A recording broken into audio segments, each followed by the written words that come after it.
Paul McGuire Grimes, ABC, Minneapolis, Alan Neal. It is really great talking to both of you. It's such an honor, and I've been really enjoying the Sandman. So thank you so much for this. Oh, thank you. I'm so glad you're enjoying it. Yeah, no, for sure. Now, Neal, there have been so many talks and about adaptations over the years. Were you just kind of trepidatious about that? And what is it about this team now in the right time of this medium to finally bring it to life? Oh, I have been so trepidatious for so long. I spent over 30 years doing everything I could to kill bad film adaptations. You don't even want to know about the attempted John Peters adaptation from 1999. These were bad things. But at the end of the day, they all suffered from the same problem, which was, can you take 3,000 pages of story and squeeze it into a 2-hour film? And the answer is no, of course you can't. Right. The big difference here is David Goyer and I and Allan came as a team determined to make the Sandman that was in the books into a thing that would be on television, that would look and taste and feel like the thing that people loved. Right. And that Netflix and Warner's were absolutely willing to back this madness and take a chance on us and put their money out and let us go and do it. And it worked. I am so thrilled that it happened. It feels to me a little bit impossible. The idea that we ever could have got to this place with us doing it. I've got the most amazing collaborators. We have the cast of our dreams. And, above all, we got Tom Sturridge as Morpheus. And he's Morpheus. So we're good.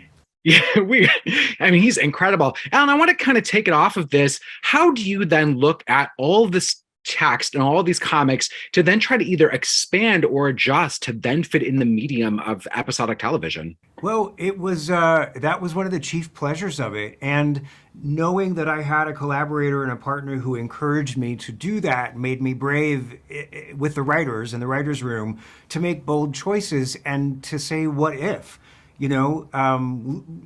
Morpheus isn't really in the doll's house. He makes one very important appearance in the doll's house late in the story in the comics.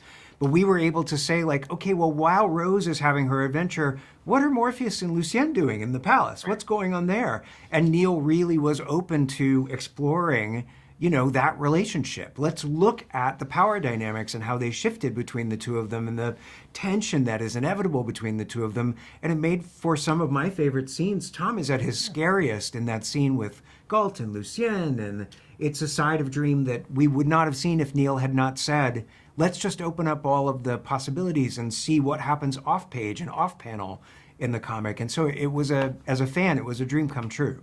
Yeah. Now, Neal, I think that's so great to hear that you are so open to kind of changing and adjusting stuff that you've been working on for all these decades. What was Comic-Con like? You were just there. Describe how that was, Neal. What was that experience? Well, Comic-Con was huge. Comic-Con was mad. The city of San Diego becomes Comic-Con. Yeah. And I arrived to be met with a 16-foot high sand sculpture of Morpheus, of Sandman, from the Audible people, because they have their third Sandman, Act 3 of the Sandman is coming out soon. And then pretty soon we found ourselves in Hall H, which is the 6,500 person hall, which was completely full. People had literally been lining up overnight in order to get into the Sandman panel. And what was interesting for me is everybody was really nervous. And then we showed them and the 6,500 nervous people out in the audience, along with a dozen nervous people up on the panel.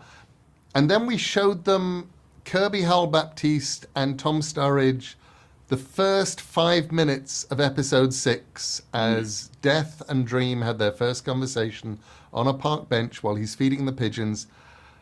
And you could feel everybody out there going, oh, it's Sandman. they've made Sandman. This is Sandman. This is the thing that we love. They've made, okay. And the relief, and then the applause, and then the feeling that we were being carried up. We were boosted by that thing. We could have done no wrong after that, because the thing that they were worried about had not happened. We had not screwed it up. We made Sandman. Incredible. I got the wrap. That episode 6 is one of my favorite episodes of the series. So thank you so much for the time today. I appreciate it. And I hope people enjoyed as much as I did. Thank you so much. Thank you.